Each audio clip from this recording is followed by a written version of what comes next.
Do you ever feel lost in this universe, wondering what really matters? What do I want? The only thing that Anna German ever wanted in her life is to sing. Not for money. Come on, what money in Soviet Union? Honestly. She didn't desire to be famous. She was true to herself till the end, when cancer finally took her life. The angel of music was gone. And here and there, people were hearing a song. The only song that breaks your heart into pieces, but then puts them together with hope that eternal love actually exists. The lyrics of this song are full of metaphors, which is a really good treat for me because I like taking lyrics apart. So what happened? Let's see. Покроется небо пылинками звезд, и выгнутся ветки упруго.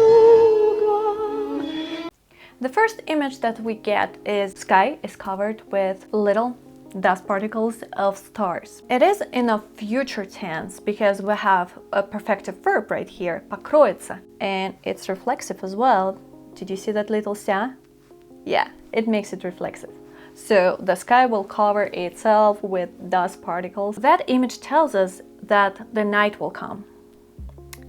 And when we talk about metaphors, night means hard time. It could be inner struggle, it could be some sort of outer struggle that you're facing. And if we actually go back and think that this song was a soundtrack for the movie Судьба, which means destiny. It's about the World War II, and terrible things happen to people. So when we look at the second imagery of branches, usually branches are bent because of the wind or some sort of outer force, because like you can actually do this with your hands. And before it gets broken, it really resists. The same thing happens with people. So basically, when some sort of outer force pushes you and you really bend, but still you're fighting back, you're bending, but at the same time you have still energy to fight.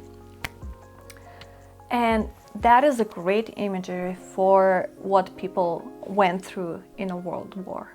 But at the same time, I really like applying poetry to us.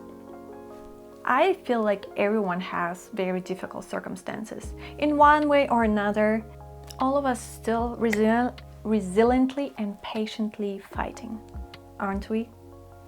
Keep going, my fighters. Тебя я услышу за тысячу верст. Мы эхо, мы долгое эхо друг друга. I like to notice how music actually plays echo with her singing. So here she continues. Yeah, I like how we just start talking and then like the thought is actually continues in the next sentence. So even when the darkness comes, it is just like too much to translate if I put like entire piece. If the darkness comes, like all those like terrible circumstances will push on us, I still will hear you in 1,000 miles. Okay, I shouldn't say in 1,000 miles because those are not miles. Versta. It's a measure of length, the traditional one in Russian culture, but it's not used anymore. So it's close to 1 kilometer. Okay, this much.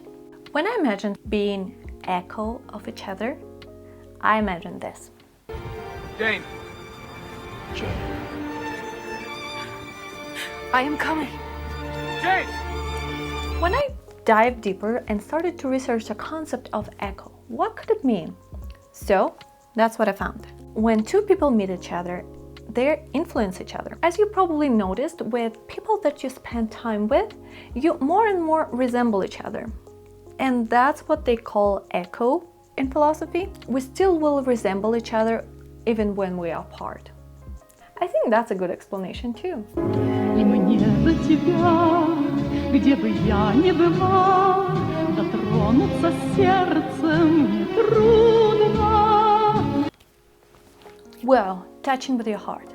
It's such a strong metaphor. Can you imagine? It was way before you had all the technology that you could call your beloved one, and it was wartime. So if you're separated, you're separated. Just imagine that you can travel into time and space, at least in your imagination, and hug the person that you love. Do you think it's possible? I think it is. Well, when I moved from Russia to US like 6 years ago, first I had visa problems, so I couldn't leave the country to see my mom, my family, anyone.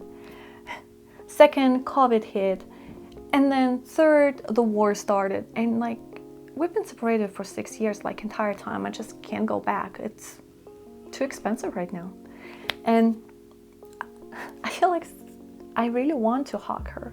And when you're really apart and you can't have this person next to you, that's sometimes the only option. Опять нас любовь за собой позвала. Мы нежность,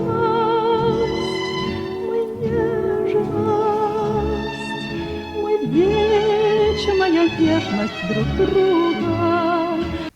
Okay, here, like every time they translate it, it's a little bit inaccurate. When they say «за собой позвала», it is deeper than it could be translated. You need more words to explain it. The love will call you. And quite often they translate it as invited you, and I like it. But she called you, she kind of like invited you to follow after it. Love didn't really invite us just like to be in the presence of love. The love invited us to go through all those trials. And it will lead and it will protect us, but we need to follow it. Make sense? I really love how she says that we're a tenderness of each other. Because among many aspects of love, I think tenderness sometimes just overlooked because it's not cool. It's not cool to be tender. It's cool to be strong and maybe like passionate and like lustful, but like, no, it's not love. It's lust. It's not love, but like true love. It's much stronger and it can overcome way more. When I think about that, it reminds me of a different movie. Love is always patient and kind. It is never jealous. Love is never boastful or conceited. It is never rude or selfish. It does not take offense. It is not resentful. The last verse, it just sounds so much more powerful when she sings it, because we know she means it. Honestly, I don't know if you know the story, but when she went to actually record this song, the orchestra, she was sick. Okay, she was sick with cancer. Everyone loved her so much because she was such a wonderful person. Orchestra players, they just couldn't play because they were crying. They were crying because it was so unfair for such a wonderful person to suffer so much. And she sings. Даже в краю наползающей тьмы, за гранью смертельного круга. You can imagine it directly. Just imagine the chaos and the darkness just like slowly consumes everything, and like the death separates people. Я знаю, с тобой не расстанемся мы память, мы звездная память друг друга. We can be together, honestly. I don't know what you believe, but I do believe that when we die, we still will be together. That the people that we love will stay with us. Have you paid attention that like the beginning of the poetry starts and ends with stars? Star memory. What could that mean? Well, when you dive into philosophy, maybe I shouldn't dive in that far. Like each of us existed as spirits before we came to the earth, and we keep that memory in us. It makes poetry even more beautiful because just imagine, even like if it's not like from the previous life, but there is still separation. If you lose something, there is life before you lost the person where you were together, and then the life after, where you kind of need to adjust to new circumstances. So the person who is still alive will carry this, we can say, star memory about the person who is not there anymore. In one of the letters by Anna German, she writes to her friend following: "Wherever and whenever it was performed, the song always evoked not only applause, but also tears. It's exciting to see not only elderly people who have experienced a lot, but also young people crying in the hall." She was talking about love because she believed that the love is the most important thing in the world. If you really enjoy love songs, I believe you will like this one as well.